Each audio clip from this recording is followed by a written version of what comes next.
Welcome to rSlash Am I the Butthole, where OP's adult husband likes to walk around butt naked around 14-year-old girls. Am I the butthole for asking my husband not to walk around all nude because it makes my daughter uncomfortable? So, Jesus, I have a 14-year-old daughter, and my husband has 2 sons who are 10. My daughter's dad passed away when she was 2, and my stepson's mom died when they were around 5. My husband was pretty used to walking around the house naked after showering since it was just boys around. But now, there's me and my daughter, who, again, is a teenager. My daughter leaves her door open because of something that happened when she was younger. We had to evacuate and her door got stuck, so she's a bit traumatized by it. Also, my husband has this habit of walking out of the bathroom naked after taking a shower, just strolling to the bedroom all chill while scrolling on his phone. My daughter came to me the other day complaining that she doesn't want to see him like that. I told my husband about it and he was like, okay, but then he got annoyed with my daughter for bringing it up instead of just letting it go. I explained that she thinks seeing her stepfather naked is really disrespectful to both of them and she values his privacy. He suggested she just start closing her door, even though he knows about her trauma, and then he said to get her into therapy. She's already in therapy and is actually getting better at shutting the door when she changes. He got all mad, saying I was choosing her over him. We've been going back and forth for 3 days about the same thing, which is why I'm here. My daughter said that she could just handle it because she hates hearing us argue. Then, less than 24 hours later, OP posted an update. We were dating for 4 years before we got married. We've been married for just 2 months. He talked about his habit before we got hitched, and he told me he didn't do it anymore. When my daughter went to my parents' place for summer break, I stayed with him and kept an eye on him. After he moved in, that's when I started noticing he was back to his old ways, just scrolling on his phone. I brought it up and said, if you don't want to wear clothes, at least throw on a robe, and he agreed. This was just 4 days before my daughter got back. Honestly, I never really paid attention to him when he's in the shower, but a couple of days before my daughter came home, I was putting away her clothes when I saw him walk out of the shower totally bare. I told him he needed to cover up. I'm not the mean type, just trying to make things work. The next day, while my daughter was at a party, he took a shower and came out in a robe, which made me think that we were making progress. But on the day that my daughter came back, he asked her a question right after she arrived. I was just dusting my desk when I caught her name and she came over to say that she didn't like seeing him like that. Wait, he was naked and went to ask her a question? Is that what happened? That's when I had a talk with him, and everything from my post happened after that. I've always put my daughter before anyone except for God. So my husband took a shower this morning, and before he got in, I told him to bring his robe with him. He did. Then I sent my daughters downstairs and waited in her room to see what he would do. He came out of the bathroom and stood in front of her door just scrolling through his phone. When he walked into her room, When he walked into her room and saw me, I told him I was really upset that he was doing this habit on purpose. I even threatened to call the cops and told him he and his kids could pack up. He got angry and claimed that I wouldn't let him be himself. I said that he could be himself in his own space. I immediately knew what had to be done, whether it was nice or not. I asked him how long he's been doing this and what else he's done to her. I want to know why he feels so comfortable acting this way and why he won't just wear a robe. This is just not normal. He insisted he hasn't done anything to her and claimed she's just getting in the way of him loving me. I could tell he was lying. I told him he can answer those questions when the cops ask him. We're getting a divorce, and honestly, I've decided not to get married again for my daughter's mental health. I can't risk putting her through more trauma. I really love my daughter, but honestly, I don't think I deserve her. I should have seen it sooner, but I didn't. A lot of you were right. He was just a predator trying to get to my daughter through me. Hey, let's normalize wearing clothes around 14-year-old girls, please, pretty please. I don't know what there is to say about this guy. Clearly, he's a predator who was pushing boundaries so that he could try something worse in the future. I'm giving that guy 5 out of 5 buttholes.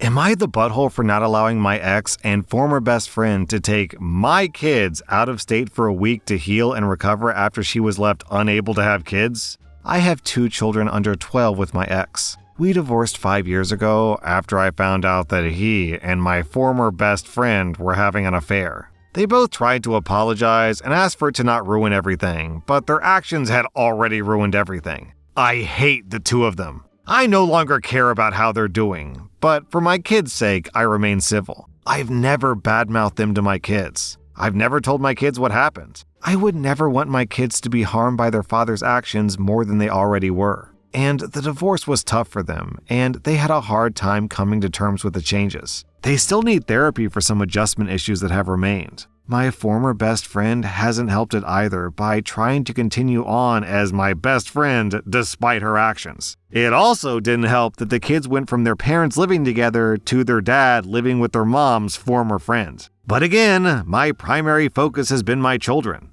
I love my kids more than I hate those two repulsive individuals. I love my kids more than myself, which is why I worked so hard to be civil in front of my kids. Because the last thing I wanted was to make nice with them. But my kids love their dad, and that's never changed. My ex and this woman are now married, and they've tried to have children together. In December, she had her 10th miscarriage and had to be rushed to the hospital and into surgery, which left her unable to get pregnant again. I got a call from my ex telling me all this and asking me to bring the children to the hospital to stay until she was ready to leave. It was my parenting time, so I told him I would not bring them to sit and wait. He was very unsettled and told me to bring the kids by and he'd get them to ask me to let them stay. I told him that was not happening. He made no more contact after that, and he didn't take the kids for his parenting time either to contact me about it. His mom reached out to me, and she told me that he refused to leave the hospital. He didn't see his kids until his parenting time came around again, and she was released. There was a new tension in the air at that point. He was furious with me for keeping the kids from sitting vigil in the hospital with him. Now we have another dilemma that's become an issue. My ex booked a healing getaway for them, and they want the kids to go along.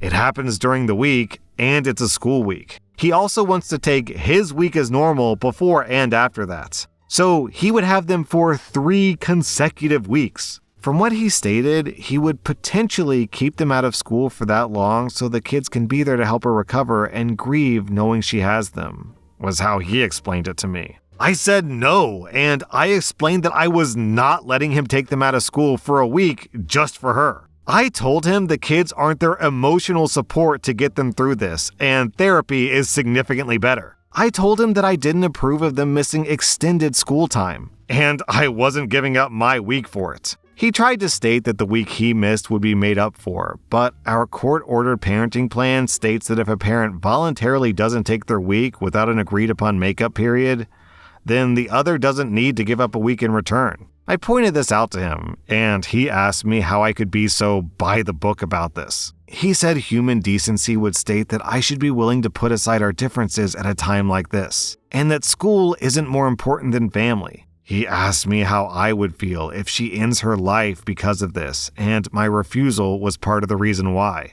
I told him that I wouldn't feel anything. I told him they lost all their rights for me to feel something for them when they betrayed me, and I wouldn't be manipulated into agreeing. He pushed very hard for this, trying to guilt me into agreeing. I know I might be overly harsh in my response to this, so I wanted to ask if people believe that I'm wrong or not. Kind of crazy I have to point this out, but children are not emotional support animals. Children are not therapists. They're children. One thing that's not clear about this post is if the kids even knew that their stepmom was pregnant in the first place, or even if they understand what a miscarriage is. So they're supposed to just go grieve in the hospital for 3 weeks when they don't even understand what's going on? That's bizarre. OP, you get 0 out of 5 buttholes. I'm giving your ex 2 out of 5 buttholes. Am I the butthole for telling my ex-boyfriend's daughter it's not my problem? I'm a 38-year-old woman, and I dated John, who's 40, for about 6 months.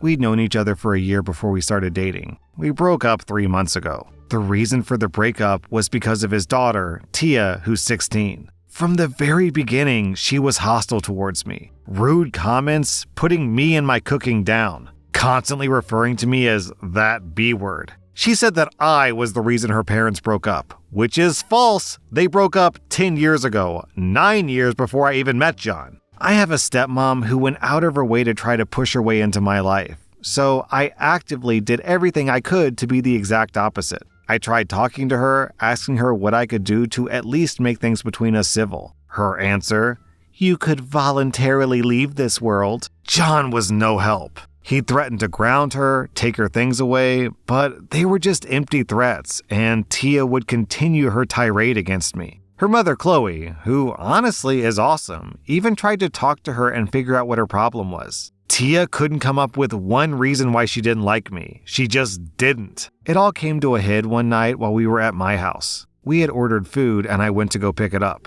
When I got back, I found John in my dining room, sweeping up the remains of my grandmother's antique picture. My grandmother meant the world to me, so seeing the picture destroyed broke my heart. I demanded to know what happened, and Tia gave me a smirk and said, "Oops, it was an accident." I asked her how it was an accident, and she just shrugged and said something like, "I think I bumped the table and it just fell off." There's no way that could happen. My dining table is heavy. You would have to slam yourself into it to even shake that picture. I told them to leave and spent the rest of the night crying. The next day, I called John and told him I couldn't do this anymore. He tried to talk me out of it, but my mind was made up. Fast forward to 2 days ago.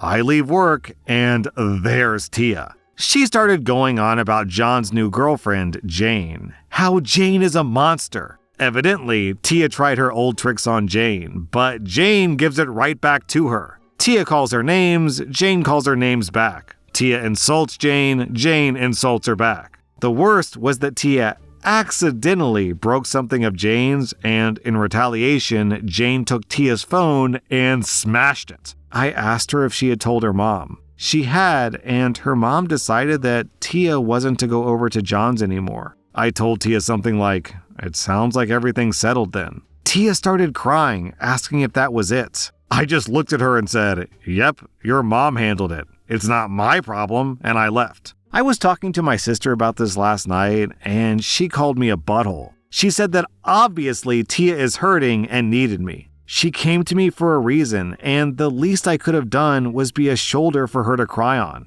I just don't feel anything. I think I'm just numb to Tia now. So, am I the butthole? There's an interesting take from Expert Chart down in the comments who says, "I actually don't think Tia wants you back in her dad's life. She's still just trying to create drama. Once she's rid of the new girlfriend, she'll go back to her old tricks with you." And then maybe Sherry says, 100% this. I reread the post to see if I missed the part where Tia apologized to OP for breaking the picture and acting like a spoiled brat, but it wasn't there. Tia's just playing more games. She got to the point in her story where Tia effed around and found out. Yeah, that does track. I think if she were truly remorseful, then she would at least open with an apology, but she seems like a pretty spoiled, entitled brat. So, OP, I'm giving you 0 out of 5 buttholes. I'm giving Tia 3 out of 5 buttholes. Am I the butthole when my wife got me the gift that I said I didn't want? So, I had a birthday 2 months ago. My wife asked for ideas for presents, so I gave her several. Later on, she asked if I would like a coffee maker, and I said, no. I drink instant coffee.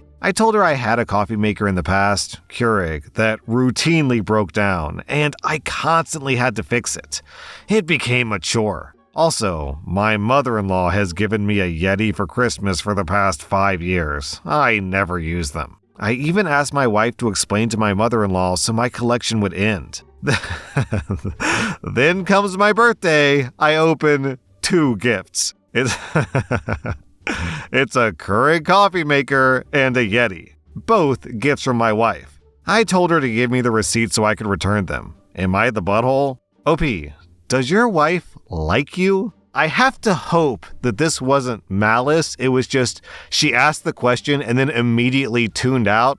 And while she was tuning out, she heard the nouns Keurig and Yeti and then walked away thinking, oh, he wants a Keurig and a Yeti. Because otherwise, this has to be some kind of power play, right? Please don't get me a Keurig. Hehehe. Monkey's paw curls one finger. You get a Keurig. OP, you get 0 out of 5 buttholes. I'm giving your wife 1 out of 5 buttholes. That was rSlash Am I the Butthole? And if you like this content, check out my podcast where I publish the exact same episodes. Also, hit that subscribe button because I put out new Reddit videos every single day.